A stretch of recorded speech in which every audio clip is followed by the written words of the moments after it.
Oke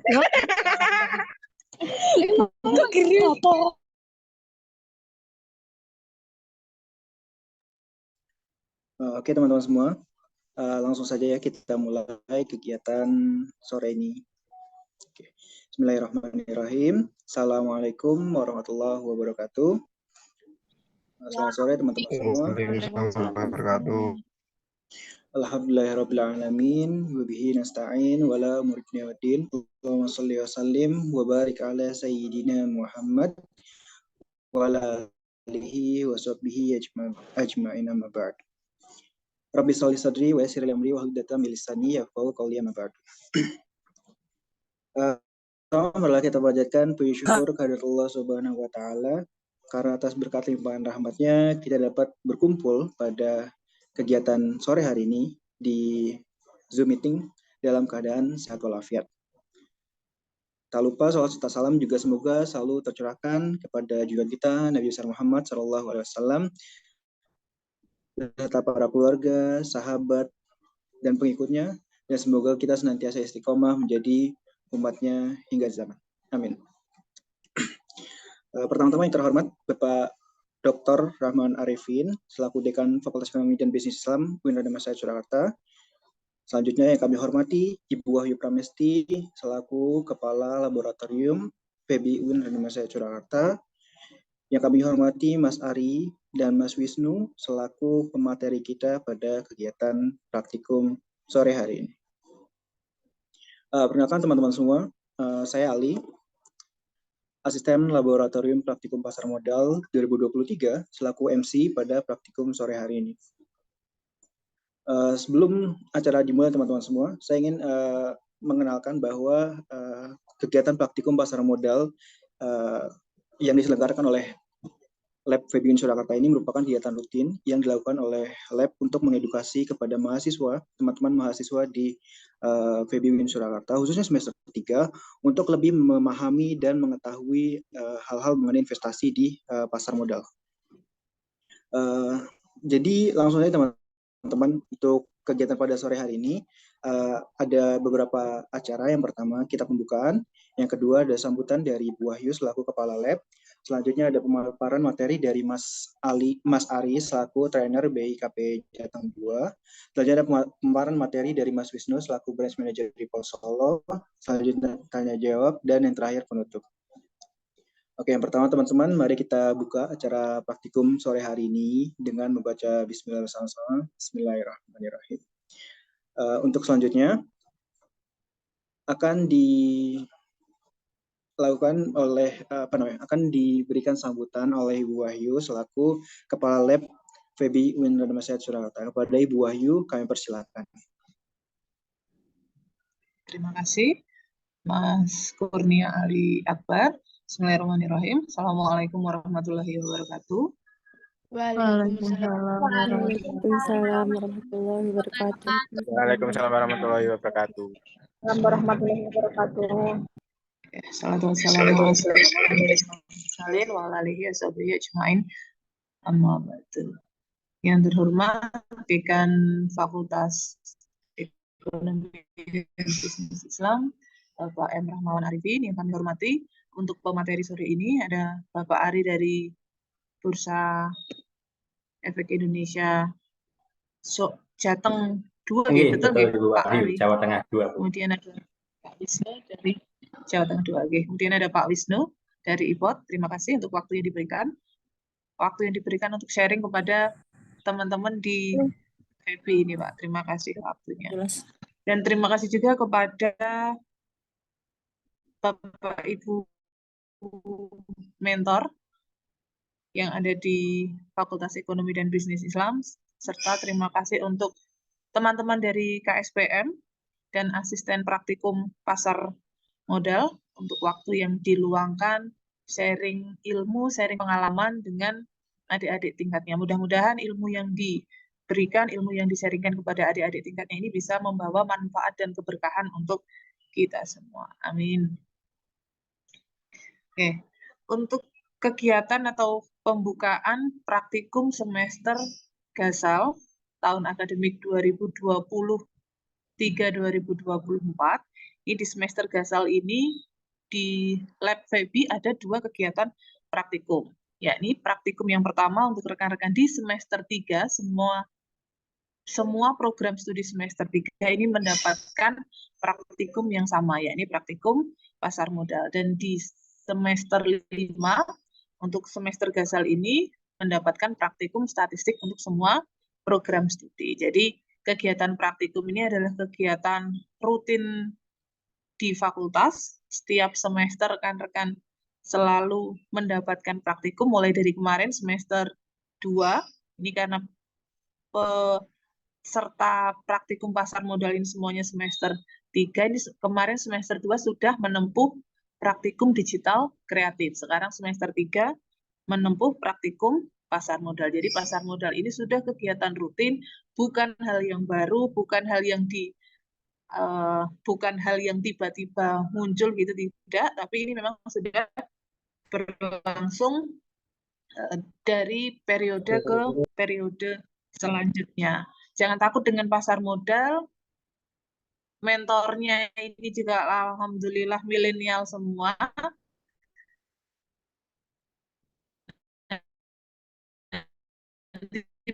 Banyak ilmu yang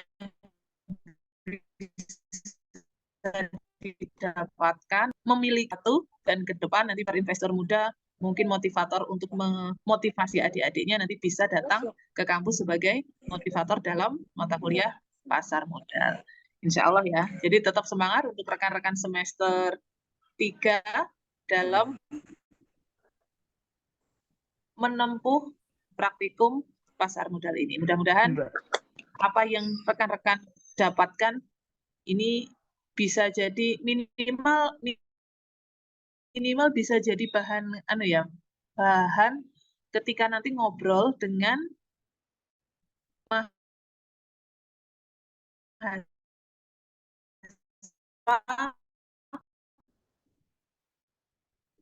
universitas lain. Nanti ngobrol lagi itu bisa nyambung. Oh iya, di saya juga ada ini, saya juga ini. Jadi nanti usahamu seterusnya. Jadi itu bisa jadi ya rekan-rekan bisa bersendiri. Oke, kira-kira itu sekilas yang bisa saya hantarkan untuk penyemangat rekan-rekan semua semester 3 semangat dalam menempuh praktikum ini. Nanti juga praktik, rekan-rekan praktik real untuk melakukan transaksi di bursa. Jadi namanya praktikum itu tidak hanya sekedar ngitung-ngitung di kertas saja, tidak hanya sekedar menganalisis saja, tapi juga rekan-rekan praktik langsung bagaimana caranya bertransaksi di pasar modal. Kira-kira begitu gambaran singkat yang bisa saya sampaikan dengan mengucap Bismillahirrahmanirrahim. Kegiatan praktikum pasar modal di tahun 2023 ini saya nyatakan dibuka. Terima kasih, demikian yang bisa saya sampaikan. Banyak kekurangannya mohon maaf. Assalamualaikum warahmatullahi wabarakatuh.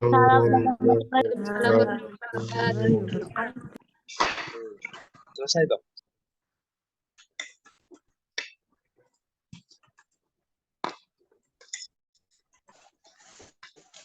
Baik, terima kasih Bu Wahyu atas sambutannya dan sekaligus membuka kegiatan rangkaian praktikum pasar modal tahun 2023.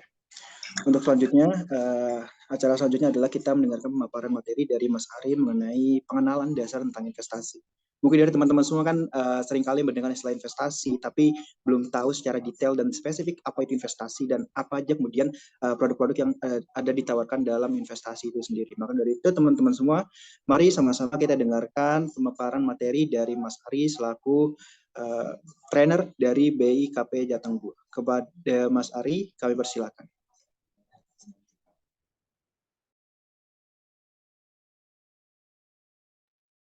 Oke, baik. Terima kasih, Mas Ali.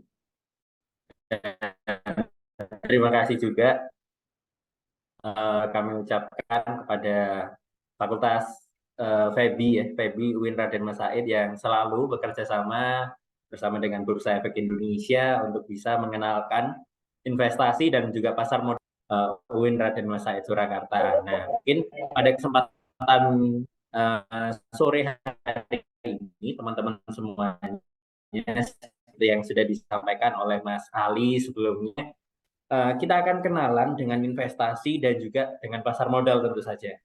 Nah, banyak sih masyarakat Solo terutama sudah sangat banyak yang pernah dengar tentang investasi. Kami dari IDX Jawa Tengah 2 pernah melakukan survei kecil-kecilan tentang investasi. Ini bagaimana sih pemahaman masyarakat Solo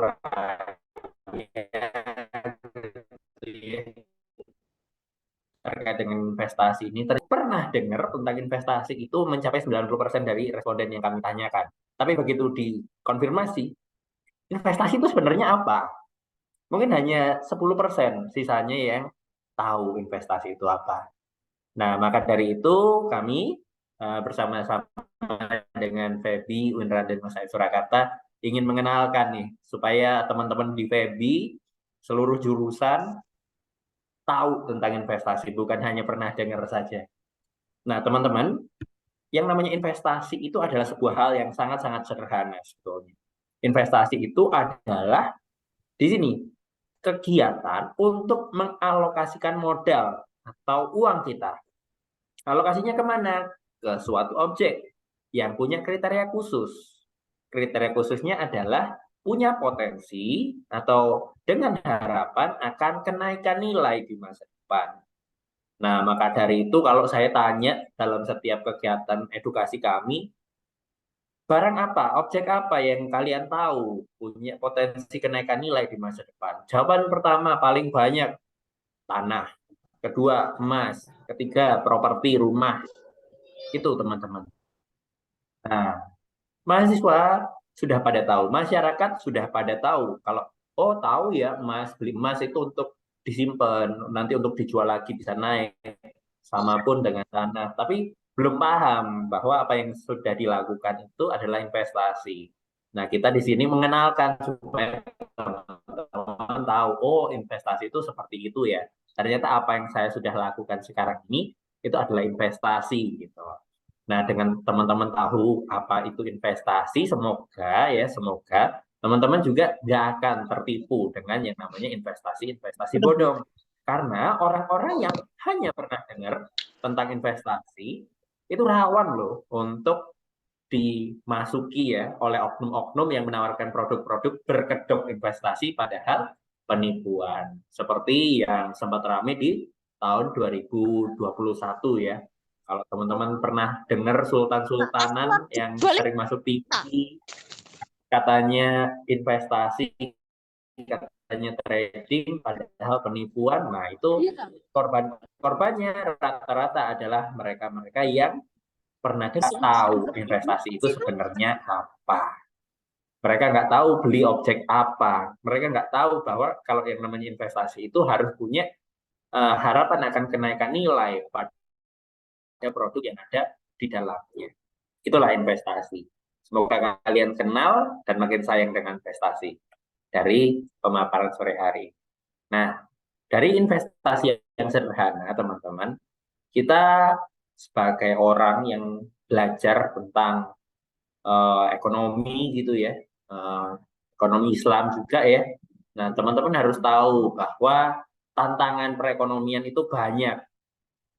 Tantangan perekonomian itu banyak. Yang pertama adalah teman-teman, bahwa sekarang kalau kita hanya menabung, itu nggak cukup. Kalau dulu mungkin teman-teman disuruh menabung supaya uangnya banyak, itu bisa. Tapi sekarang, kalau teman-teman hanya menabung, teman-teman akan kena bunga yang namanya 0%. Jadi kalau teman-teman nabung bisa kena bunga 0%. Nggak ada kenaikan sama sekali. Dan tantangannya adalah kalau kita menabung, itu nggak gratis. Kalau kita buka rekening di perbankan, kita disuruh bayar yang namanya biaya administratif. Ada jenis-jenis tabungan tertentu ya. Nah, kalau di sini kita bisa lihat di sini ada wartawan dari Detik Finance nih ya, cukup kepo gitu ya. Kalau bunganya 0%, kemudian ada biaya adminnya. Kalau kita nabung 1 juta, berapa lama uangnya akan habis gitu ya. Ternyata dalam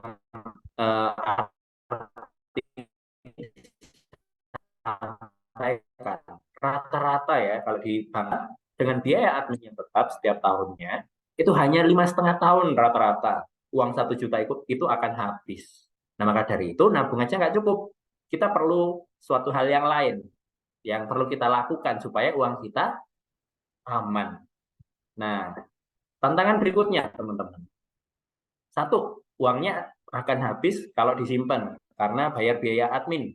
Yang kedua, uang itu akan terus berkurang apapun yang terjadi setiap waktu itu berjalan. Nah, di sini ya, ada sedikit contoh, teman-teman. Yang pertama, ada yang namanya Indomie goreng.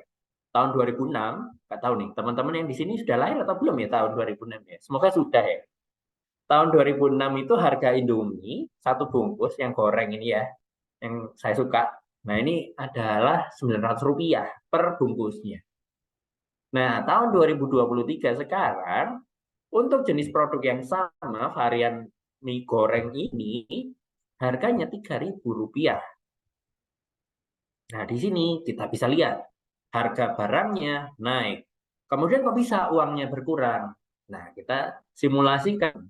Kalau kita punya uang dengan nominal yang sama. Katakanlah saya tahun 2006 punya uang 10.000, teman-teman. 10.000 saya belikan Indomie. Saya akan dapat 11 bungkus. Nah, tahun 2023 dengan nominal uang yang sama, saya beli produk yang sama. Mie goreng yang sama, teman-teman. Tapi harganya sudah baru ternyata. Dulu pernah saya beli tahun 2006 dapat 11, sekarang hanya dapat 3 bungkus. Nah, disinilah uang kita berkurang. Bukan dalam nominal 10.000 yang kita miliki tahun 2023 sama. 10.000 ya gambar 10.000 ya 1, terus diikuti 4 nol di belakangnya. Uangnya sama, tapi yang berkurang adalah manfaatnya. Teman-teman harus tahu bahwa dulu bisa dapat 11, sekarang cuma bisa dapat 3. Dalam 17 tahun, harga barang-barang ini, khususnya Indomie ini ya, naik sampai dengan 3 kali lipat. Dan hal yang sama pun terjadi pada semua produk-produk yang lain. Yang namanya bensin naik, beras naik, gula naik, biaya pendidikan pun naik. Nah, maka dari itu kita perlu melakukan sesuatu. Tapi kalau masalah uang kita nggak boleh tetap sama, teman-teman. Uang kita nggak boleh tetap sama-sama aja, tetap 10.000 2006, 10.000 2023.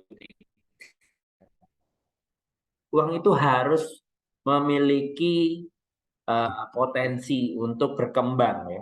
Nah, dan cara satu-satunya untuk mengembangkan aset, mengembangkan uang adalah dengan berinvestasi, beli produk-produk yang punya potensi kenaikan nilai di masa depan. Beli tanah, beli rumah, beli emas, beli produk-produk yang teman-teman tahu gitu ya. Nah, di sini karena kita praktikumnya pasar modal, maka saya akan jelaskan bahwa di pasar modal ada banyak produk-produk yang punya potensi untuk menaikkan nilai aset teman-teman ke masa depan. Nah, kita akan skip di sini ya. Kita langsung akan masuk ke pasar modalnya dulu. Nah, yang namanya pasar modal, tempat ya, sama seperti pasar pada umumnya, merupakan tempat untuk jual beli, teman-teman semuanya. Kalau pasar buah, jualannya buah. Pasar bunga, jualannya bunga. Kalau pasar klewer, jualannya produk-produk tekstil, baju-baju, dan sebagainya. Nah, yang namanya pasar modal, sesuai dengan namanya, dia adalah tempat untuk orang-orang yang butuh modal dan yang punya keinginan untuk memberikan modal bertemu. Nah, di sini ya teman-teman bisa kita lihat bahwa pihak yang perlu dana atau butuh dana dalam jangka waktu panjang, di sini bisa perusahaan tercatat, bisa negara, bisa macam-macam, itu akan menjadi pihak yang akan menjual produk-produk di dalam pasar modal. Ada yang namanya saham, ada yang namanya obligasi, ada yang namanya reksadana. Dan di sisi lain, untuk para orang-orang yang punya kelebihan modal, modalnya ingin dialokasikan, seperti investasi tadi yang mengalokasikan modal, modalnya ingin dialokasikan kepada produk-produk, ya di sini masuklah ke dalam pasar modal juga. Ketemulah dua sisi ini. Yang satu butuh modal, yang satu punya kelebihan modal. Nah, di sini kita bisa sebut sebagai investor, teman-teman semuanya. Dan teman-teman yang ada di sini adalah calon-calon investor di pasar modal tentu saja. Nah, untuk lebih tahu, lebih lengkap ya, karena kalau cuma lihat seperti ini aja nggak tahu nih, saham itu apa, obligasi itu apa, reksadana itu apa. Maka kita akan kenalan teman-teman.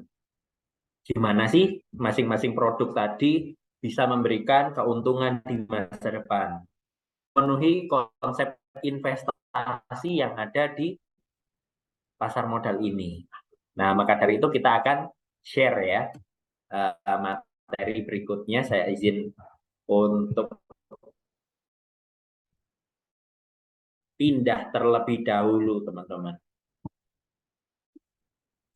Saya akan pindah terlebih dahulu slide yang ini. Saya stop share dulu. Saya akan share materi yang satunya. Teman-teman, kita bisa lihat bagaimana sih pasar modal Indonesia secara singkat. Nah, di sini kalau dari highlight yang ada gitu ya, di sini saya coba. Nah, in the past 5 years, dalam 5 tahun terakhir, listed-nya pihak yang butuh modal atau perusahaan tercatat tadi itu tumbuh secara stabil gitu ya. Sementara jumlah investor sebagai orang yang ingin investasi di dalam pasar modal jumlahnya meningkat secara signifikan. Nah, di sini bisa kita lihat nih. Yang pertama, dari listed companies atau orang-orang atau perusahaan-perusahaan yang ingin menjual modal di perusahaannya.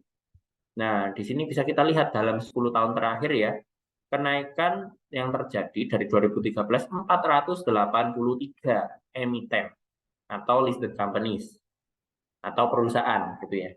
Yang jualan dulu cuma 483. Sekarang teman-teman per Juli ya, ini data per Juli ya, itu sudah ada 876. Jadi meningkat sangat-sangat signifikan. Sangat luar biasa ya, dalam 5 tahun naik 28%, kemudian naik lagi 42%.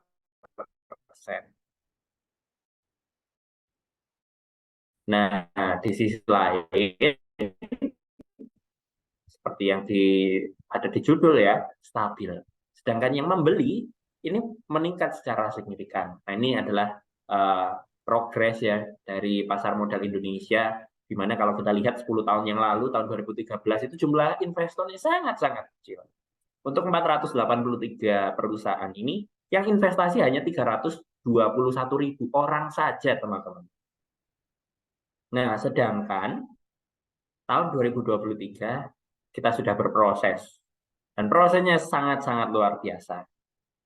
Dalam 10 tahun terakhir ya, dari yang sebelumnya 321.000, sekarang investornya sudah sampai 11,4 juta. Tapi jangan berbangga dulu, teman-teman. Kita dari Bursa Efek Indonesia ingin selalu mengenalkan pasar modal ini kepada lapisan masyarakat. Karena apa? Karena 11,4 juta dibandingkan dengan 270 juta lebih masyarakat Indonesia, persentasenya sangat-sangat kecil. Harapan kita itu tidak tertinggal dari negara-negara tetangga yang pengetahuan pasar modalnya, yang jumlah investornya bisa mencapai 20 sampai dengan 30% dari total penduduknya. 70.000. Tapi tetap optimis, kita ingin pasar modal ini bisa dimanfaatkan oleh masyarakat Indonesia secara lebih maksimal dengan lebih banyak orang yang tahu. Oke, mungkin itu tentang pasar modalnya, tentang siapa yang jualan tadi, siapa yang membeli tadi. Nah, berikutnya teman-teman, kita akan belajar soal produknya. Tadi saya sebutkan ada yang namanya saham, ada yang namanya obligasi, ada yang namanya reksadana. Nah, kita akan bahas sedikit demi sedikit supaya teman-teman bisa paham nih. Oh, oke, ini adalah pasar. Saya sebagai investor, berarti saya yang beli. Saya beli produk apa ya? Nah, kalau teman-teman tahu seperti itu, nanti akan lebih mudah ketika teman-teman benar-benar nyemplung ke dalam pasar modal ini sendiri dan berinvestasi di dalam pasar modal. Supaya teman-teman tahu nih, oh produk yang ini karakteristiknya seperti apa. Produk yang sana, produk yang reksadana, yang obligasi, karakteristiknya seperti apa. Nah, itu mungkin kita bisa belajar bareng-bareng pada kesempatan sore hari ini. Nah, di sini mungkin singkat saja teman-teman, di sini bisa kita lihat ya bahwa equity atau produk saham itu ya ada 876 per Juli, bonds atau obligasi termasuk obligasi syariah atau suku jumlahnya ada 100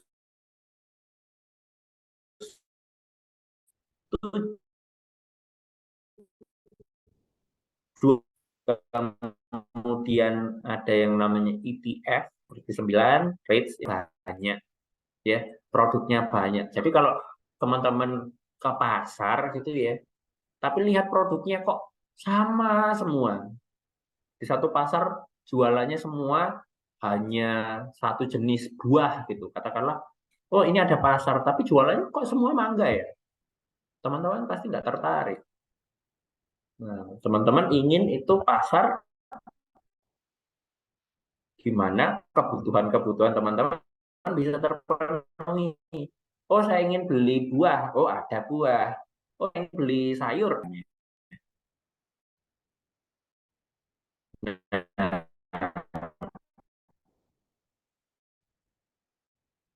di situ gambaran pasar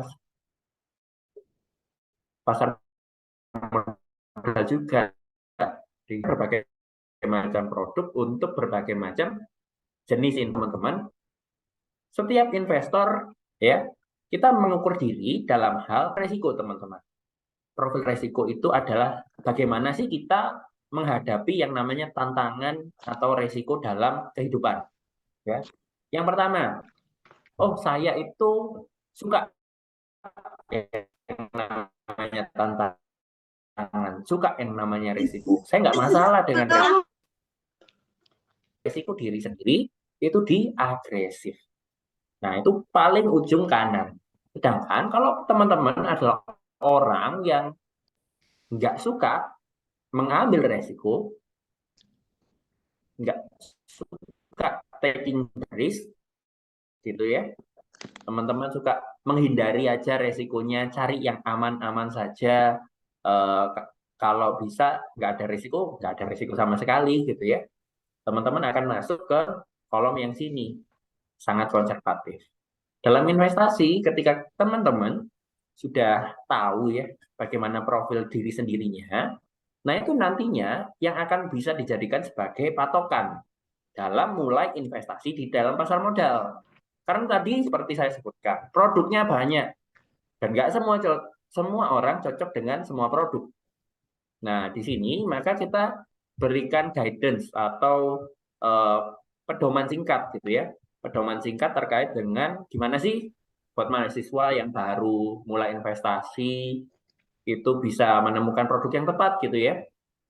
Di sini ada profil diri sendirinya seperti apa, teman-teman tinggal cocokkan dengan profil produk investasi. Nah, di sini kalau orang yang punya risiko sangat konservatif, cocoknya beli produk yang namanya deposito atau reksadana pasar uang. Kenapa? Deposito dengan reksadana pasar uang punya pertukaran dan profil resiko ini juga sesuai karena resikonya sangat-sangat kecil. Kemudian naik saya sih, nah, teman-teman pilihan produknya akan berbeda. Di sini teman-teman tetap akan bisa memilih reksadana ya, tapi jenis reksadananya beda. Tapi reksadananya adalah pasar uang. Reksadananya pendapatan tetap. Nah, ini juga bisa dicampur-campur dengan produk-produk lain, ada reksadana campuran juga. Dan yang terakhir, kalau teman-teman tadi ya, tipe orang yang tidak keberatan menerima risiko, suka tantangan, nah teman-teman boleh nih ambil produk yang namanya saham atau reksadana saham dan produk derivatif di pasar modal. Karena apa? Karena ini cocok untuk kalian. Cocok karena satu, sesuai dengan profil resikonya. Dua, semakin garis yang ada di sini atau kolom-kolom yang ada di profil resiko ini semakin ke kanan, itu juga menunjukkan satu hal teman-teman. Selain semakin tinggi resikonya, semakin tinggi profil resikonya, semakin tinggi juga imbal hasil investasinya. Jadi kalau yang sangat konservatif ya tadi teman-teman, mungkin kita dalam 1 tahun berinvestasi, teman-teman akan mendapatkan kurang lebih di 3%, 4%. Naik sedikit konservatif, jumlahnya mungkin hanya naik 1%. Oke, jadi sekitaran 5%. Nah, begitu naik ke moderat, teman-teman bisa ekspektasikan mendapatkan lebih banyak imbal hasilnya. Berapa? Kira-kira di sekitaran 7 sampai dengan 14% dalam 1 tahun. Dan terakhir, yang agresif. Nah, teman-teman bisa mengekspek lebih dari 15% dalam 1 tahun. Kan kalau di yang namanya instrumen saham, itu maksimal 1 hari pergerakan dari harga saham bisa naik 35% tuh dalam 1 hari, bukan 1 tahun ya, seperti produk-produk yang lainnya tadi.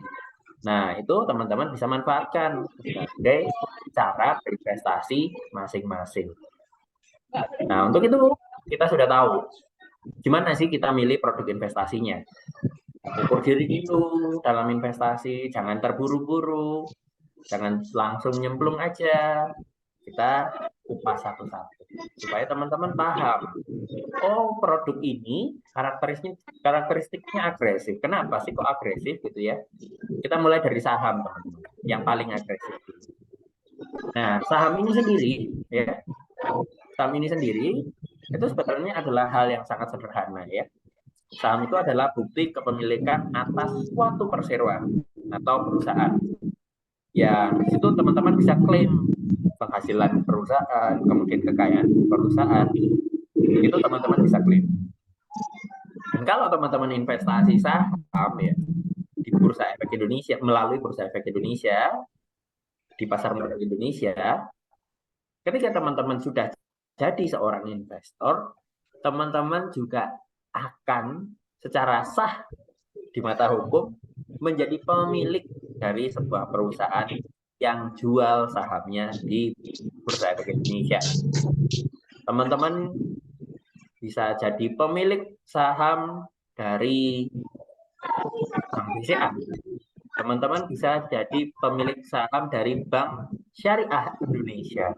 Teman-teman bisa menjadi pemilik saham dari PT Astra International, PT Unilever, dan PT Indofood tadi yang saya contohkan gitu ya, ada produk Indomie.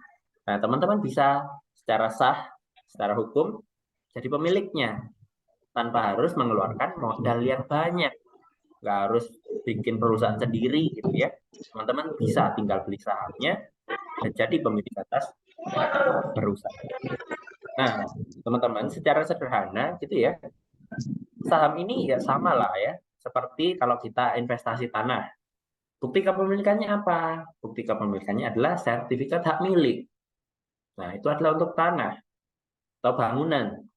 Nah, kalau saham, ini bedanya adalah bukan untuk tanah, ya, tapi untuk sebuah perusahaan yang besar, yang sudah dijual sahamnya di Bursa Efek Indonesia. Secara sederhana, itulah saham, teman-teman.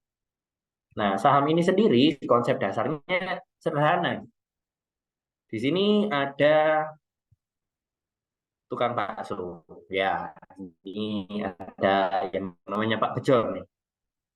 Pak Bejo itu berniat untuk punya usaha bakso. Tapi dia cuma punya modal 1 juta, sedangkan untuk beli bakso, modal beli daging gitu ya, beli gerobak, beli saus, beli pernak-pernik untuk bakso atau usaha bakso ini jalan gitu ya, dihitung-hitung butuh modalnya 8 juta. Nah, Untuk mendapatkan 8 juta, Pak Bejo ini ngajak 7 orang teman yang lain secara bersama-sama nanam modal ke Pak Bejo, ke usaha baksonya. Nah, maka dari itu sudah ada nih, ada 7 orang ya di sini ya. Ada 7 orang masing-masing setor 1 juta. Nah, di sini Pak Bejo ini seperti konsep pasar modal tadi, pasar modal akan mempertemukan orang yang butuh modal dengan orang yang punya kelebihan modal. Di sini Pak Bejo butuh modal, butuh 7 juta nih untuk usaha. Sedangkan yang lain ini punya kelebihan modal masing-masing 1 juta dan ingin diinvestasikan.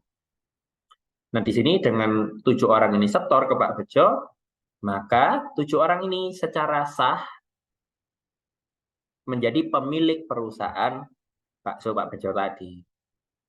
Ya. Nanti ada sertifikatnya. Nah, sertifikatnya itulah sertifikat saham.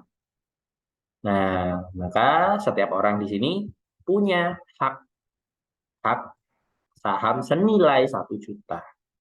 Konsep dasarnya mudah, sederhana gitu ya. Nah, tapi nanti penerapan lebih lanjutnya nih yang akan kita pelajari. Gimana sih kita bisa jadi pemilik perusahaan juga?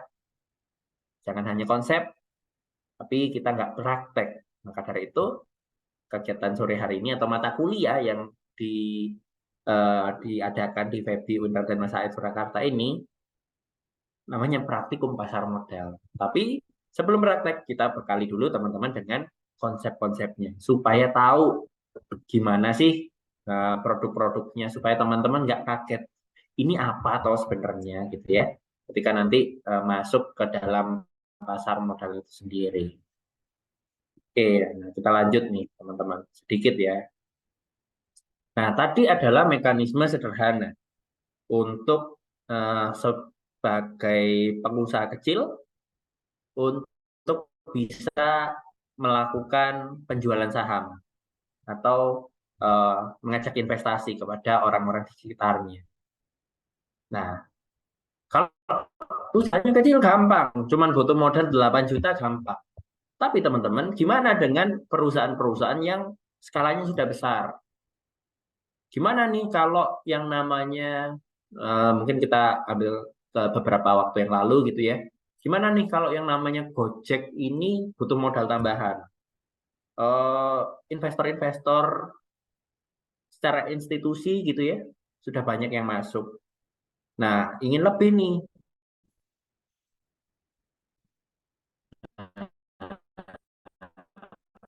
Kalau yang namanya Gojek, perusahaannya sudah dia juga adalah sebuah dekakorn ya. Untuk modal yang dibutuhkan nggak mungkin hanya 10 juta, 20 juta gitu ya. Butuhnya miliaran, mungkin sampai dengan triliunan. Nah, maka dari itu hadirlah pasar modal memfasilitasi perusahaan-perusahaan yang sudah besar butuh permodalan besar untuk bisa pada teman-temannya aja. Kalau melalui Bursa Efek Indonesia, saham dari perusahaan-perusahaan besar tadi ditawarkan kepada publik, seluruh masyarakat yang ada di Indonesia. Ditawarkan juga kepada institusi, kepada contohnya kepada manajer investasi, kepada pengelola dana pensiun, kepada berbagai macam institusi yang lainnya juga. Sehingga pembelinya jadi lebih banyak atau orang yang mau join modal lebih banyak. Sehingga kebutuhan modal yang sampai miliaran ataupun triliunan tadi bisa terpenuhi.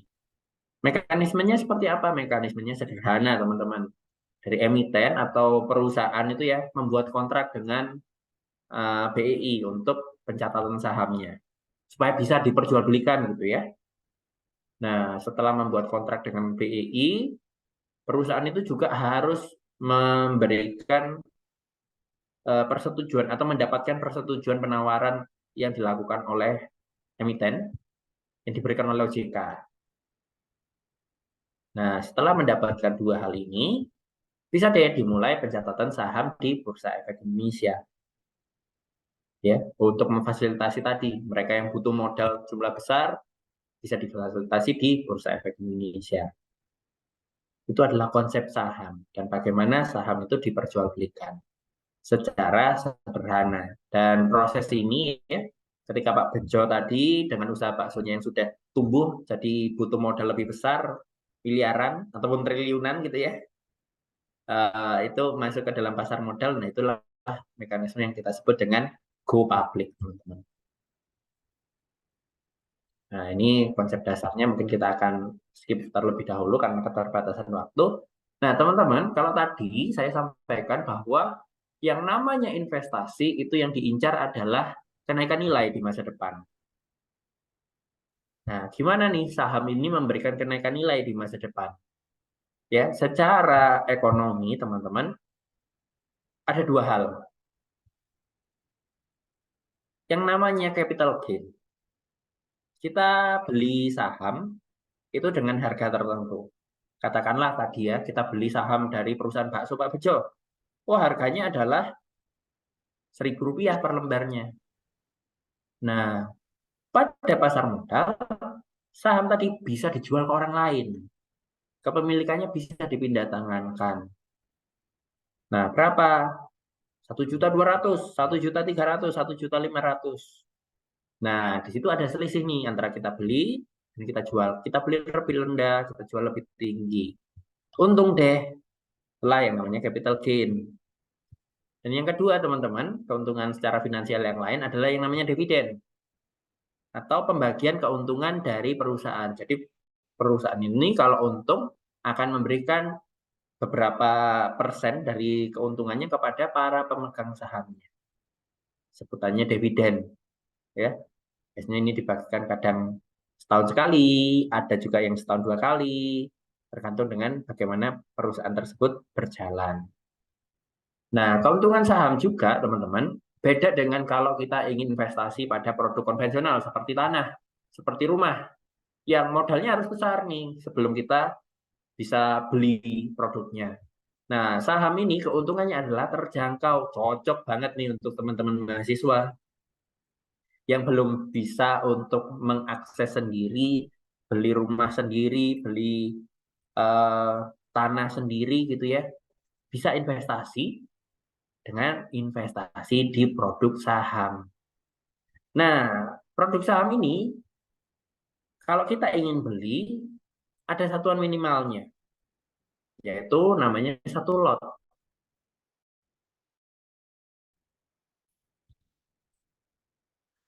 Atau 100 lembar saham. Perlu tahu itu bervariasi. Ada yang harganya Rp100, ada yang harganya Rp200. Tinggal kita kalikan aja dengan 100 lembar gitu ya. Sebagai mahasiswa gitu ya. Modalnya 100.000, bisa nggak dapat? Bisa, teman-teman. Kalau tadi kita punya produk yang harga sahamnya selembar Rp100, kita kalikan 100 lembar. Cuman 10.000. Nah, teman-teman bisa punya perusahaan dengan modal 10.000 saja. Dan teman-teman bisa memperoleh capital gain ataupun dividen. Itu keuntungannya. Di sini keuntungan selain finansial ya, ada sebagai keuntungan bisa menjadi pemilik perusahaan. Ya, ini bisa buat portofolio teman-teman juga pastinya ke depannya. Kemudian untuk networking dalam namanya rapat umum pemegang saham. Nah, ini adalah keuntungannya. Nah, ini contohnya teman-teman. Ini contohnya. Contohnya dari capital gain atau selisih antara kita beli dan kita jual dari sebuah saham. Nah, ini contohnya jangka panjang, investasi jangka panjang, teman-teman. Beli saham dari tahun 1993. Dulu ya, mas-mas ini punya modal 8 juta tahun 93. Dia bingung nih, ini saya mau investasi saham atau investasi kendaraan bermotor aja ya. Nah, kemudian dia membayangkan seperti itu. Nah, kita coba lihat nih, faktanya seperti apa. Nah, ternyata teman-teman, kalau kita bandingkan dia investasi kendaraan, dalam hal ini motor gitu ya. Di sini ada motor Honda Tiger gitu ya. Dan investasi saham, kalau kita bayangkan dalam 28 tahun berseling ya, antara 2021 dan 1993 ini, kalau kita beli motor teman-teman, bayangin motornya udah kayak apa itu. Kalau dirawat sih mungkin ada barangnya. Kalau dipakai setiap hari, mungkin udah rusak, entah di tahun berapa. Nilainya gimana? Nilainya jelas mungkin turun teman-teman dari harga awal. Ya kalau bisa disimpan sih mungkin harganya bisa bagus gitu ya. Juga investasi sih. Tapi kalau kita bandingkan dengan kalau beli saham ya, saham Astra International sebagai produsen dari motor ini ya. Kalau kita investasi saham ternyata ya, sampai dengan tahun 2021 harga sahamnya yang dulu satu lembar 16.000 ya, sekarang selembarnya itu teman-teman sudah 606.000 per lembar sahamnya. Kita kalikan 500, 600.000 kali 500, 300 juta. Luar biasa banget nih. Dulu setara motor, setara mobil. Asetnya tumbuh. Nilai asetnya tumbuh. Tumbuhnya berapa di sini bisa kita lihat. Dalam 28 tahun, tumbuhnya itu 3.739%. 37 kali lipat. Nah, kemudian kalau di sini dilihat ya, CAGR-nya tumbuh setiap tahunnya berapa? 14%. Luar biasa teman-teman. Investasi ini ya. Nah, selain itu tadi ya, ada yang namanya capital gain, ada yang namanya pembagian dividen. Nah, di sini ada contoh. Di sini ada berita ya, dari Bank BRI akan tebar dividen 26,4 triliun dari laba bersih tahun 2021 ya. Jadi 26 triliun ini akan dibagikan kepada seluruh pemilik sahamnya. Nah, ini datanya teman-teman ya. Datanya ini dari 2020 ke 2015 ya.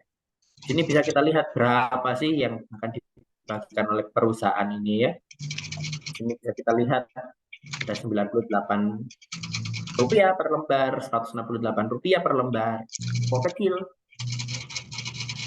Receh-receh gitu ya kelihatannya. Nah, tapi bayangin teman-teman, kalau tadi kita beli saham itu at least paling minimal adalah 100 lembar. Ya udah ini kalikan 100. Tapi yang namanya investor biasanya nggak cuma dapat atau nggak cuma punya saham satu lot, 2 lot, tapi lebih banyak.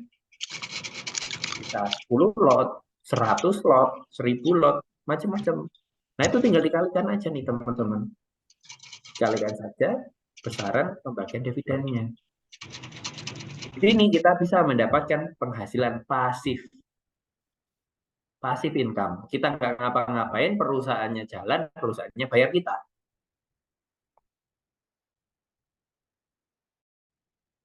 Dengan hanya kita punya saham.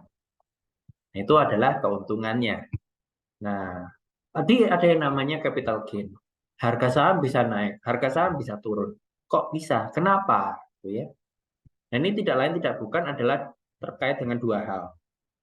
Yang pertama adalah fundamental, dan yang kedua adalah teknikal. Jadi harga saham itu bisa terbentuk, bisa naik gitu ya, dan bisa turun juga. Itu karena kinerja perusahaan. Siapa sih yang mau membeli saham dari perusahaan rugi gitu ya? Kalau perusahaannya rugi, sahamnya gimana? Ya rata-rata mungkin investor akan menjual, cari perusahaan yang untung.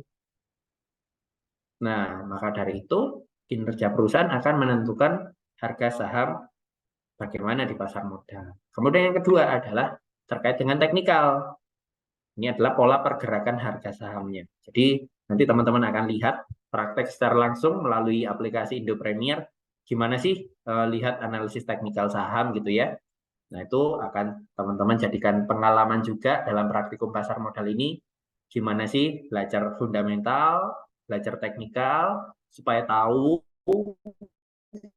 gimana beli saham di harga murah dan jual di harga tinggi. Jangan sampai kebalik nih. Belinya harga tinggi, jualnya harga murah. Itu namanya sedekah, teman-teman, bukan investasi. Nah, ini mungkin kita akan skip ya.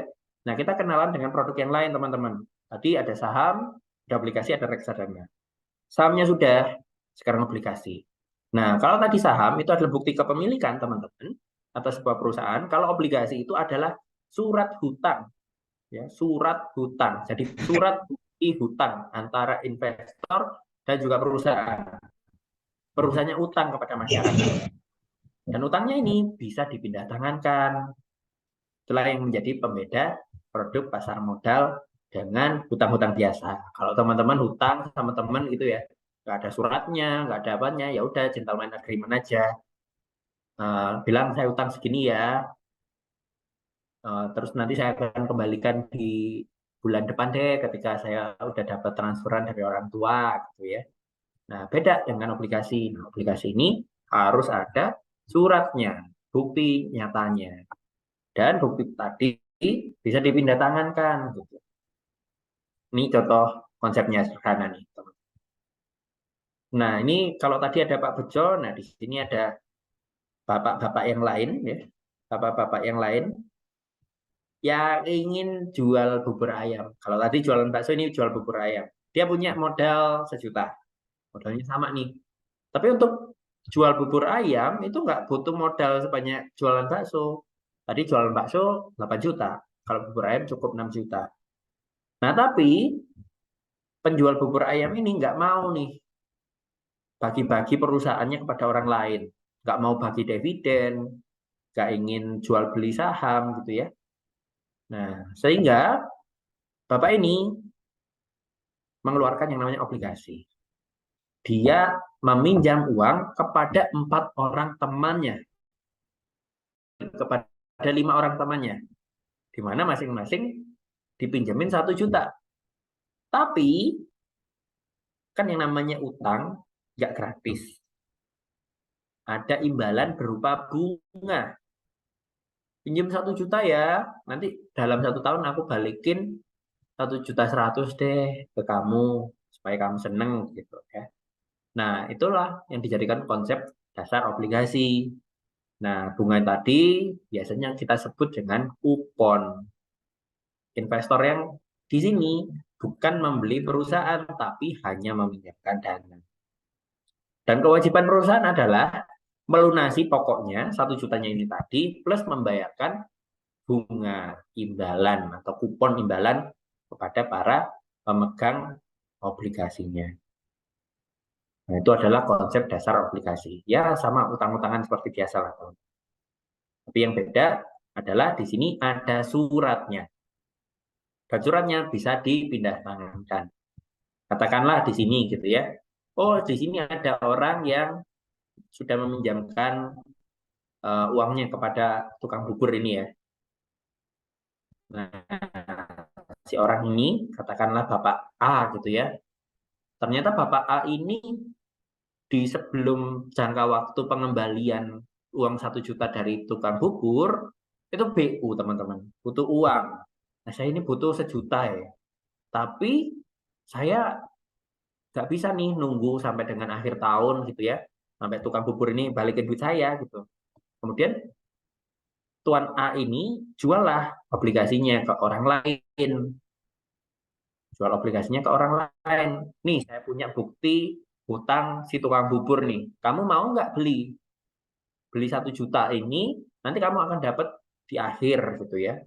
Jadi total kamu akan mendapatkan 1 juta punyamu plus punyaku. Punya si Bapak A ini. Nah, disitulah konsep obligasi. Jadi hutangnya ini bisa dijual belikan gitu teman-teman. Nah, obligasi ini sendiri macam-macam. Berdasarkan jenisnya kita bisa lihat ada 2. Obligasi konvensional seperti yang saya contohkan tadi, ada unsur bunganya. Ada timbal hasil berupa bunga.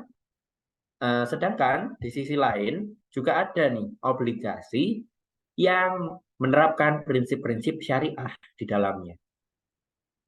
Nah, di sini kita sebut sebagai suku. Kalau suku ini tidak ada bunga, teman-teman. Tapi bukan berarti tidak ada imbal hasil. Suku ini juga memberikan imbal hasil. Nanti kita akan belajar, teman-teman. Nah, itu tadi berdasarkan jenisnya. Sedangkan berdasarkan penerbitnya, obligasi itu bisa diterbitkan oleh dua tipe penerbit, gitu ya. Yang pertama adalah korporasi. Di sini bisa diterbitkan perusahaan swasta, BUMN, BUMD. Dan obligasi negara yang diterbitkan oleh pemerintah. Jadi teman-teman kalau nanti lihat ada yang namanya obligasi, kemudian yang menerbitkan adalah katakanlah gitu ya, dari PLN atau dari perusahaan BUMN, dari Bank BRI, dari Bank Syariah Indonesia, itu obligasi korporasi, bukan obligasi negara, meskipun yang menerbitkan BUMN ya, karena BUMN bukan obligasi negara. Nah, balik lagi, tadi yang namanya suku, teman-teman. Nah, kalau tadi bunga ya yang ada di produk konvensional, di suku ini ada yang namanya imbal hasil, bagi hasil gitu ya. Supaya investor ini juga investasi gitu ke produk suku ini. Nah, ada bagi hasil, ada fee atau ujro, dan juga terakhir ada yang namanya margin.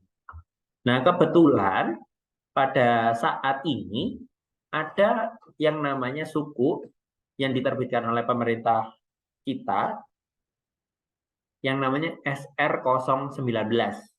Nah, pada SR019 ini teman-teman bisa mendapatkan pembagian hasil dari apa yang dilakukan oleh negara melalui suku tersebut dengan imbalan berupa bagi hasil sebesar 5,95% per tahunnya. Nah, jadi menarik nih, tetap menarik. Itu bukan bunga, tapi itu adalah imbal hasil. Kemudian suku ini juga punya perlakuan khusus. Ya. Suku ini penggunaannya dibatasi pada kegiatan yang sesuai dengan prinsip-prinsip syariah. Jadi kalau ingin membangun, contohnya di UIN ada teman-teman, ada ingin membangun gedung perkuliahan baru, itu bisa didanai dari suku. Nah, teman-teman mungkin tahu ya kalau di UIN itu ada yang namanya gedung SBSN.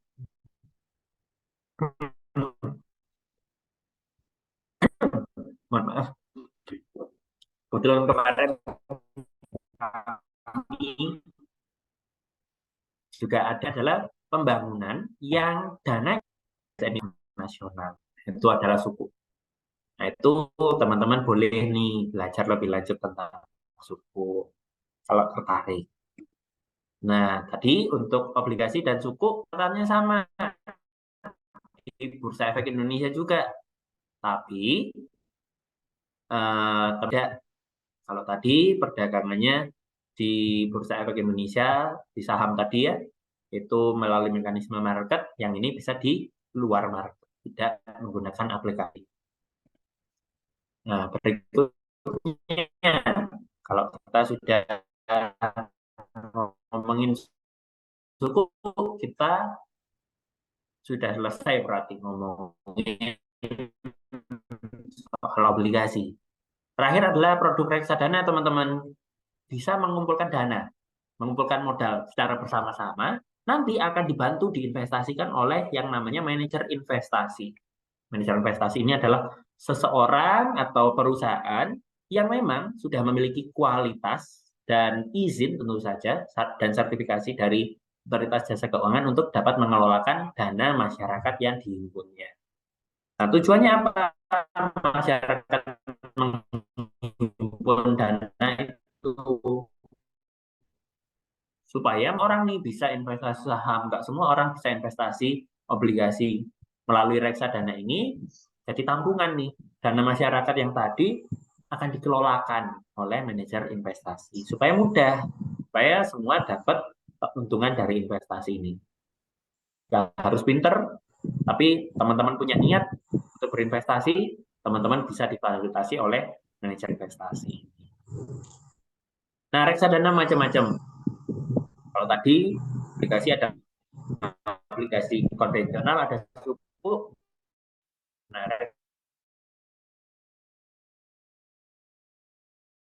reksadana pembagiannya beda. Reksadana yang di sini ada yang namanya reksadana saham. Berarti manajer investasi harus mengalokasikan saham atau mengalokasikan dana masyarakat ke 80% itu masuk ke saham. Pendapatan tetap sama. Bedanya dengan saham tadi, ini 80% harus ke obligasi. Money market fund atau pasar uang. Nah, di sini 80% harus ke produk deposito atau produk keuangan yang jatuh temponya kurang dari 1 tahun. Nah, itu teman-teman bisa jadikan patokan. Nah, reksadana ini juga jenis-jenisnya tadi bisa digunakan dalam penentuan profil resiko investasi. Nah, di sini sudah ada nih garis-garisnya ya. Ada yang merah, ada yang hijau, ada yang hijau banget, ada yang kuning. Ini teman-teman bisa campur-campur atau teman-teman bisa pilih mana sih yang paling cocok dengan tujuan kalian. Karena semuanya punya tujuan masing-masing. Ada yang mendapatkan keuntungan dari pertumbuhan harga saham yang tinggi, pendapatan stabil, dan sebagainya. Ini adalah reksadana. Teman-teman harus tahu. Dan investasi reksadana beda dengan saham. Tadi saham itu belinya 1 lot atau 100 lembar. Kalau investasi reksadana, belinya adalah jumlah unit penyertaan. Jadi 1 pun bisa. Beli 1 bisa, beli 2, beli 100, beli 1000, boleh. Tapi satuannya beda. Nah, mungkin kita akan lanjutkan. Nah, manfaatnya apa nih kalau kita investasi reksadana? Nah, untuk orang-orang yang punya kekurangan waktu, tapi kelebihan modal, ini sangat-sangat cocok investasi di reksadana. Kenapa? Karena kinerja portfolio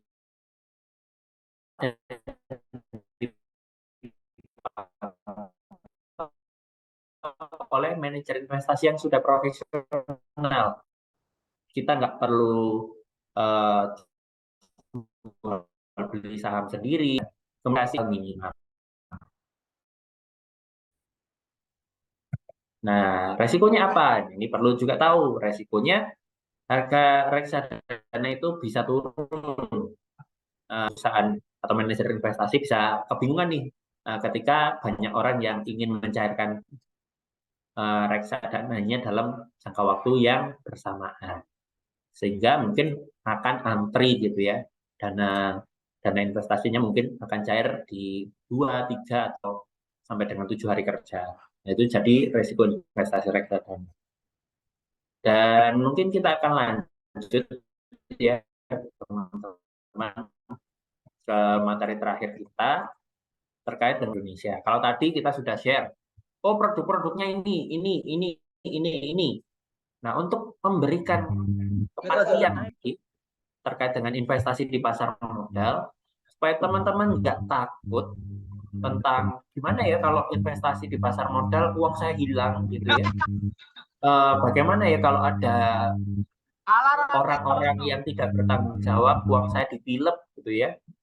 Nah, di sini sudah hadir teman-teman yang namanya Indonesia SIPF yang tugasnya adalah menjadi penyelenggara dana perlindungan pemodal. Supaya ketika nanti ada kehilangan aset di pasar modal, teman-teman sudah investasi, beli saham, beli obligasi, beli reksadana. Teman-teman sudah beli nih, tapi kok tiba-tiba asetnya tadi, sahamnya, obligasinya, atau reksadananya, sebelumnya dibeli, hilang. Kok nggak ada tiba-tiba? Nah, teman, tapi harus ada ketentuannya. Pelaporan tersebut adalah penanganan atas kehilangan aset yang bukan disebabkan secara langsung oleh nasabah atau investor, atau resiko investasi yang melekat pada produk. Misalkan nih teman-teman, sudah investasi saham, beli saham harganya Rp1.000 per lembar.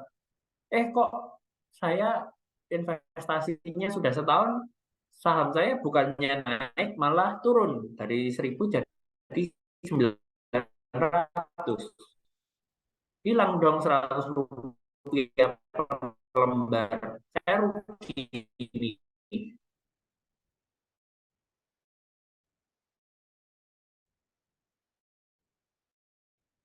Nah, itu adalah resiko yang melekat dari instrumen saham. kehilangan itu dari Indonesia SIPF. Ini adalah jenis-jenis aset, obligasi, reksadana yang tercatat dan terdaftar di PT Kustodian Sentral Efek Indonesia. Kalau teman-teman nanti buka rekening efek, otomatis jadi member dari PT KSI ini. Dan semua efeknya, sahamnya, reksadananya, obligasinya pasti tercatat di sini. Jadi nggak usah khawatir. Berarti semua produk-produk teman-teman sudah terlindungi di Indonesia SIPF. Yang kedua, dananya harus ada pada bank kustodian, bukan dana pada rekening dana nasabah pada bank atas nama pembeli ya, harus di bank kustodiannya. Nah, ini teman-teman juga pasti akan dibukakan rekening dana nasabah atas nama pribadinya nanti ya. Jadi jangan khawatir, sekarang semua investor di pasar modal akan otomatis terlindungi dalam perlindungan pemodal yang difasilitasi oleh Indonesia SIPF. Nah, alurnya gimana nih? Alurnya gampang, teman-teman. Kalau teman-teman kehilangan aset gitu ya, teman-teman tiba-tiba cek aplikasi, loh, saham saya kok kemarin ada 50 lot, sekarang tinggal 5 lot. Kemana nih yang 45 lot? Nah, teman-teman bisa konfirmasi kepada bank kustodian yang terkait. Nah, ke bank kustodian tanya, ini saham saya kemana nih? Kalau nggak ada penyelesaian, teman-teman baru lanjut lapor ke otoritas jasa keuangan. Nah, kemudian setelah lapor ke otoritas jasa keuangan, teman-teman akan diverifikasi dan diinvestigasi terlebih dahulu tentang gimana sih kondisi yang terjadi sebenarnya, kehilangannya ini karena apa, ditelusuri. Kalau memang ada hal-hal benar nih, ini bukan dari paksa gitu ya, itu diproses oleh OJK, nanti akan mendapatkan pernyataan dan bisa diklaim di Indonesia SIPF. Untuk teman-teman mendapatkan penggantian atas aset yang hilang tersebut. Nah, mungkin demikian teman-teman pada sesi sore hari ini ya. Tadi kita sudah kenalan dengan investasi. Semoga teman-teman di sini juga lebih kenal dengan investasi yang benar tentu saja ya. Jangan sampai teman-teman masuk ke investasi bodong. Kenalan dengan pasar modal, ada apa saja di dalamnya, produk-produk yang dijualan, siapa yang jualan, siapa yang menjadi pembeli, teman-teman sudah kenal. Semoga dapat menambah knowledge teman-teman untuk praktikum pasar modal di sore hari ini. Mungkin demikian, kurang lebihnya mohon maaf, saya kembalikan kepada Mas Ali selaku moderator ya pada sore hari ini. Silakan Mas Ali.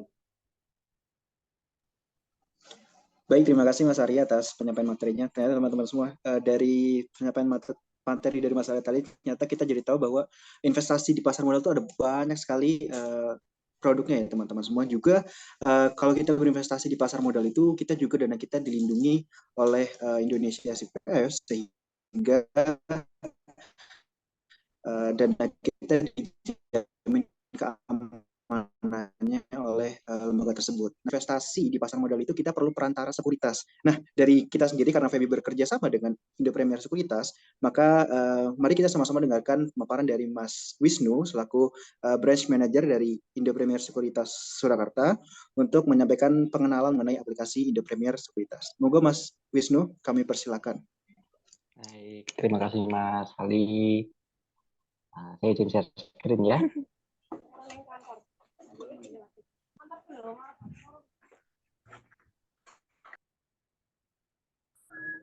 Oke, sudah kelihatan ya. Assalamualaikum warahmatullahi wabarakatuh. Selamat sore teman-teman semua. Perkenalkan, saya dari Indo Premier Sekuritas. Kita insya Allah akan mensupport teman-teman semua selama 1 semester untuk mengikuti praktikum pasar modal. Kayak tadi sudah dijelaskan Mas Ari pengenalan tentang pasar modal itu apa. Nah, dari sisi kita itu kita mencoba memperkenalkan aplikasi kita nih, nanti yang akan sekali lagi bisa mensupport teman-teman semua di perkuliahan. Secara PT, nama kita itu PT Indo Premier Sekuritas. Produk kita ini IPOT ya. Kita ini termasuk pionir, salah satu pionir online trading di Indonesia ya, sekuritas berbasis online. Nah, aplikasi kita namanya IPOT. Nah, gambaran awalnya kurang lebih seperti ini ya. Di aplikasi IPOT itu kita sudah bisa transaksi saham, stocks, kemudian bisa juga beli reksadana, lalu kita juga ada ETF. Kemudian untuk obligasi, saat ini memang akses obligasi ke masyarakat umum itu masih cukup kurang bisa ini ya, kurang bisa dijangkau ya untuk obligasi untuk ke masyarakat retail. Cuman kalau dari kita pas ada itu kita juga bisa beli melalui indopremier.com melalui website kita. Ya. Nah, kita tampilkan di sini ada utama kita ada S, saham Easy, kemudian ada saham Pro, ada reksadana dan ETF. Kita ke saham Easy dulu, nantinya yang akan lebih banyak dipakai teman-teman nih untuk transaksi untuk pemula atau untuk awam itu lebih enak banget pakai Easy. Nah, ini adalah workspace-nya kita di awalnya ya. Jadi di yang pertama itu sudah ditampilkan portofolio kita. Portofolio itu adalah saya punya saham apa sih, kemudian kondisi dari portofolio ya. Di sini contohnya total investasinya sahamnya ada BCA, kemudian tidak punya reksadana ya, reksadananya 0, jadi hanya murni saham. Di sini contohnya BCA. Kemudian saat ini kondisi BCA ini naik 5,61% dari harga pembelian saya, dari harga pembelian investornya. Kemudian ada potensi gain atau potensi keuntungan 193.000, ya 5,61%. Nah, potensi ini kenapa disebut potensi? Karena sebelum saya jual sahamnya, ya sebelum dijual, maka itu hanya akan jadi angka aja. Artinya kalau saya pengen dapat gainnya 193.000, saya harus jual di harga market sekarang. Ini portofolio, jadi kelihatan nanti. Saya punya saham BCA, balance-nya itu ada 4 lot. Ya, di sini balance-nya 4 lot, kemudian harga transaksi terakhir hari ini itu 9.100 untuk saham BCA. Sedangkan average price di bawahnya, saya waktu itu beli di harga 8.600. Ya, ini ada kenaikan dari 5,61%. Kemudian ada, kita skip dulu untuk IPO. Kemudian ada menu stock list. Stock list ini adalah list saham yang menjadi inceran saya. Gitu. Nah, ini nanti masuk di dalam materi strategi trading. Ya, strategi trading itu teman-teman wajib punya stock list. Wajib punya stock list. Karena saham yang ada di Bursa Efek itu yang sudah melantai di bursa, tadi yang disampaikan Mas Ari, itu kurang lebih ada 800 lebih saham. Bayangin 800. Kalau teman-teman nggak punya stock list, tiap hari ngecek satu-satu nih 800 saham, nanti kero matanya. Ya. Jadi harus punya stock list. Ya. Nanti ke depan akan kita support juga gimana sih cara bikin stock list, kemudian saham-saham yang bagus seperti apa, analisis yang digunakan seperti apa, itu juga nanti akan kita support ke depan. Ya, nah ini dari stock list. Kemudian ke menu utama ya yang akan dibahas sore hari ini, yaitu adalah menu transaksi. Ada menu S buy dan ada menu S sell. Ya, ada buy sama sell di sini ya. Caranya gampang banget teman-teman kalau mau transaksi ya, mau beli misalnya. Di sini contohnya kita ambil Sido muncul ya. Muncul harga sekarang itu adalah Rp610 per lembar. Rp610 per lembar. Nah, misalnya pengen beli nih, oh saya mau beli dah 1 lot. Ya, tinggal dimasukin aja nih jumlah lotnya, diklik begini, masukin angkanya, misalnya begini, 1 lot, nah udah kelihatan, berarti butuh dana 61.000. Ya, 61.000 untuk pembelian 1 lot. Ini belum termasuk fee atau komisi. Jadi di setiap sekuritas itu akan mengenakan komisi transaksi beli maupun jual. Nah, untuk di Indopremier sendiri transaksi belinya 0,19%, transaksi jualnya 0,29%. Ya, karena ada PPN di situ, ya, pajak pertambahan nilai. Makanya nambah 0,29%. Oke. Nah, kalau sudah begini, saya sudah isi harganya, kemudian sudah isi lotnya, terus gimana? Ini tinggal di swipe to buy. Tinggal di swipe aja begini ke kanan. Nah, ini marketnya sudah close. Jadi market itu buka setiap hari Senin sampai hari Jumat jam 9 sampai dengan jam 4 sore. Ini karena marketnya sudah tutup, jadi kita tidak bisa mencontohkan untuk transaksi. Tapi caranya gampang, tinggal masukin lotnya, kemudian tinggal di swipe.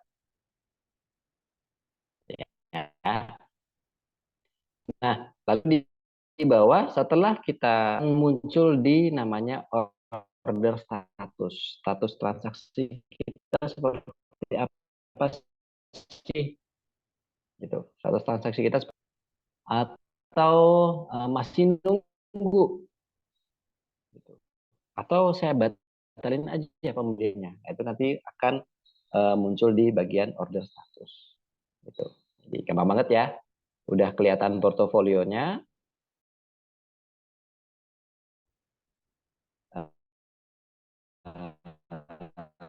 Langsung kelihatan di depan untung atau ruginya, potensinya seperti apa. Kemudian transaksinya gampang banget, tinggal di swipe to buy. Ya. Sell sama, misalnya di sini ada BBCA, itu tinggal di swipe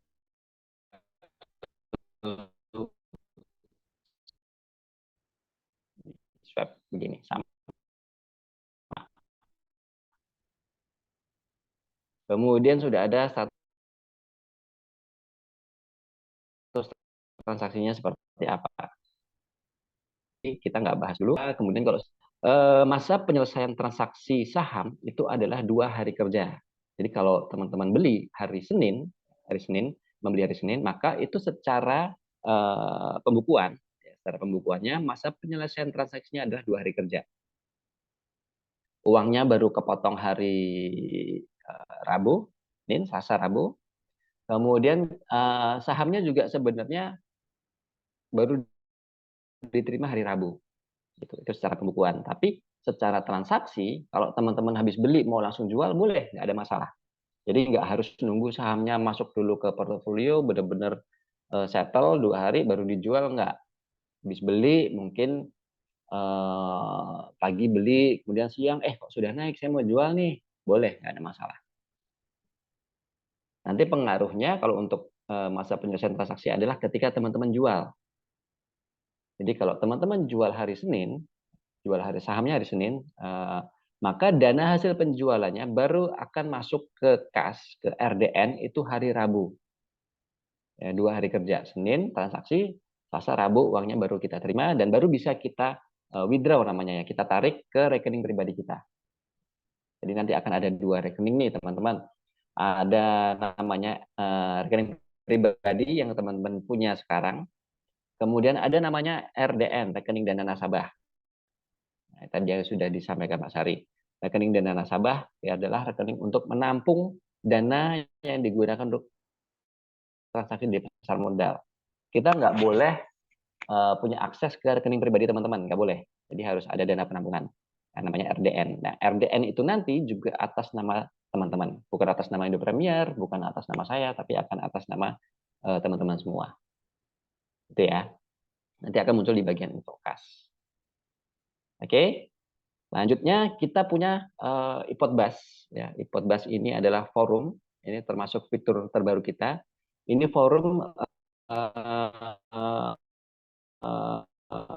untuk komunikasi atau tukar informasi dari investor yang ada di Indopremier maupun di Indonesia. Gitu. Ya. Jadi teman-teman kalau saya mau beli saham Sido nih, ada berita apa ya di Sido? Nanti teman-teman bisa cek di sini ya, di iPodBus. Kita ada iPod News Official, kemudian ada bagian rumor, kemudian ada menu untuk ahli. Jadi teman-teman kalau mau tanya boleh, saya mau beli saham Telkom, ini progresnya ke depannya seperti apa? Kalau teman-teman bingung, boleh tanya ke ahli. Gitu. Ya, ini iPodBus. Ya, jadi kita sangat memanjakan sekali investor-investor kita ya dengan fasilitas kita. Nah, tapi ingat ya teman-teman, untuk semua berita terkait pergerakan saham di pasar modal, baik itu di iPodBus ataupun mungkin teman-teman tahu lihat berita dari luar ya, media luar, misalnya CNN atau CNBC gitu ya.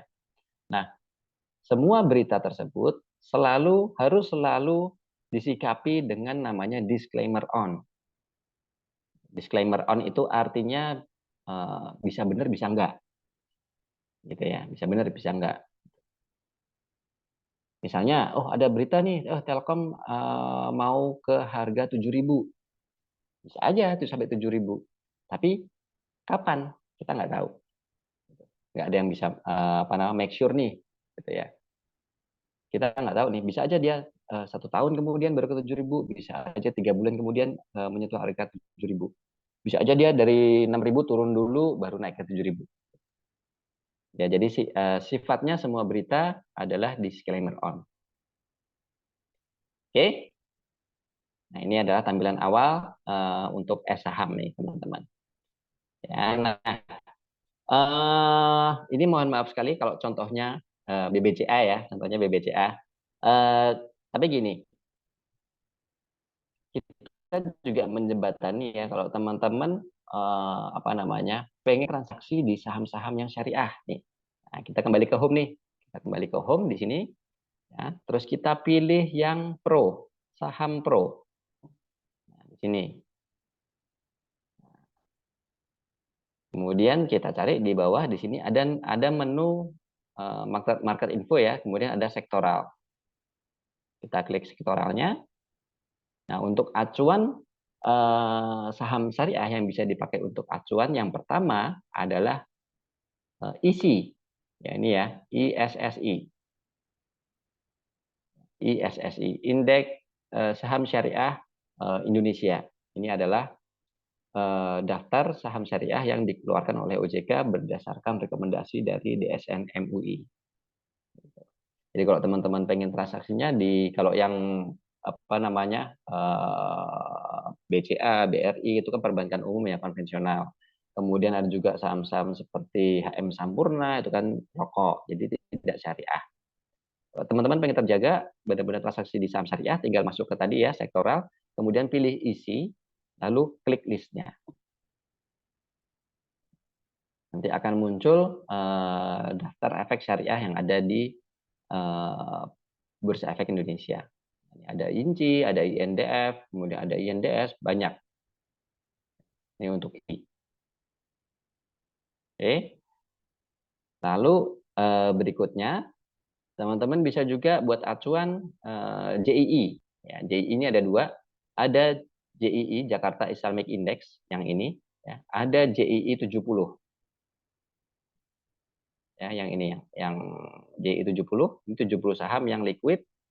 Kalau yang JII ini listnya lebih banyak. JII. Baik. Nah, Jakarta Islamic Index.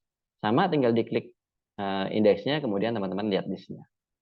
Ini yang bisa buat acuan ya untuk saham-saham syariah yang ada di pasar modal Indonesia.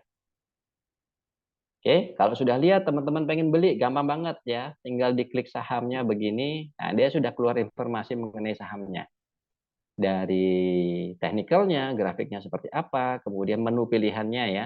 Menu transaksinya ada S, ada simbol, ada fast. Kalau teman-teman di awal itu pakai S aja sama ya. Misalnya BRPT ini tinggal diklik S-nya aja.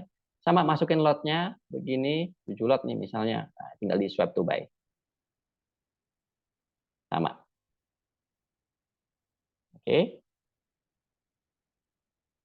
Nah, yang ketiga tadi ya, JII 70. Ya, yang ini. Ya, JII 70. Oke. Nah, itu tadi mungkin sekilas yang bisa saya sampaikan di pertemuan awal ini. Nanti ke depan insya Allah kita akan lebih banyak tatap muka, baik dari segi cara penggunaan aplikasi yang lebih detail seperti apa, kemudian akan dibantu mentor-mentor yang lain juga untuk cara menganalisis saham seperti apa. Dan mungkin kita juga nanti akan insya Allah kerjasama dengan KSPM ya, untuk materi-materi di luar seperti analis teknikal dan fundamental di luar itu. Misalnya ada corporate action atau pendalaman reksadana itu seperti apa, gitu. Atau misalnya lebih dalam lagi mengenai analis teknikal nih, saya mau yang swing trade seperti apa. Nanti kita bisa bantu dari situ. Oke, mungkin sekilas itu yang bisa saya sampaikan. Semoga bermanfaat. Saya kembalikan ke Mas Ali. Assalamualaikum warahmatullahi wabarakatuh. Waalaikumsalam warahmatullahi wabarakatuh. Terima kasih Mas Wisnu atas penyampaian materinya. Jadi teman-teman semua materi dari Mas Wisnu itu dapat sama-sama kita ketahui bahwa Independer itu sebagai salah satu perusahaan sekuritas yang menjadi perantara kita ketika kita ingin berinvestasi di pasar modal. Nah, bahkan tadi di IPOS sendiri ada salah satu fiturnya, itu adalah kita menyediakan untuk indeks saham syariah. Jadi kalau teman-teman semua ingin lebih syariah lagi kalau dalam berinvestasi, nanti bisa memanfaatkan fitur tersebut yang ada dalam aplikasi. Oke teman-teman semua, dari tadi pemaparan materi dari Mas Wisnu dan Mas Ari, apakah ada pertanyaan dari teman-teman terkait dengan materi tadi, pengenalan dasar mengenai investasi, juga maupun pengenalan dari aplikasi iPod selaku perusahaan sekuritas? Apakah ada pertanyaan teman-teman semua? Mungkin bisa teman-teman sampaikan di kolom chat Zoom kalau ada pertanyaan mengenai materi yang disampaikan tadi.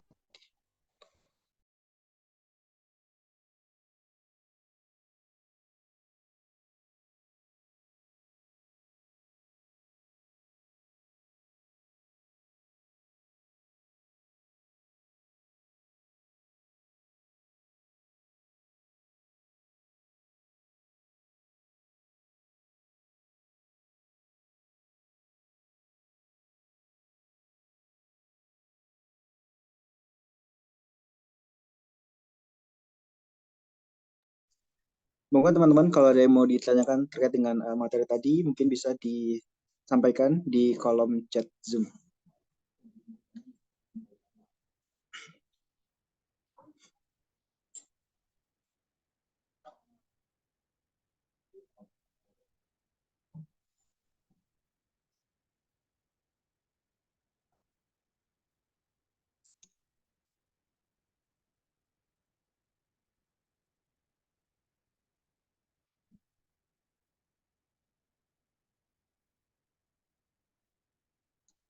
Oke, karena mungkin nggak ada pertanyaan ya Mas Ari, Mas Wisnu, mungkin kita cukupkan saja ya.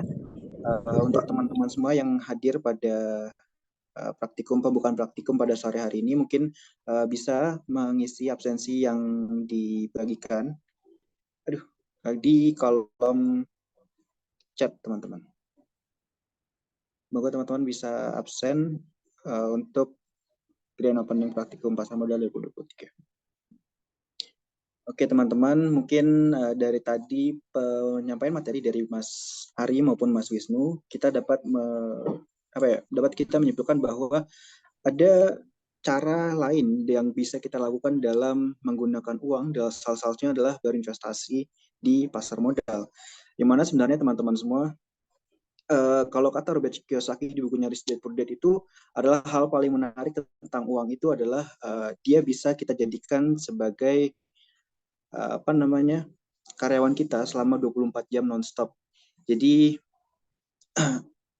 harapannya adalah ketika kita mulai berinvestasi, itu uang kita dapat meningkat sembari kemudian menata tujuan masa depan kita yang lebih baik. Oke. Mungkin itu saya dari kami untuk pembukaan pertanyaan pada hari ini. Mari kita akhiri pertemuan hari ini dengan mengucap alhamdulillah. Alhamdulillahirabbil alamin. Terima kasih kepada para pemateri Mas Ari dan Mas Wisnu yang sudah berkenan hadir dan memberikan materi pada sore hari ini. Terima kasih kepada peserta praktikum juga yang sudah mengikuti kegiatan praktikum pada sore hari ini. Mohon maaf apabila terdapat kesalahan dari saya. Wallahu muwaffiq ila aqwamit thoriq. Wassalamualaikum warahmatullahi wabarakatuh. Waalaikumsalam. Waalaikumsalam. Wabarakatuh.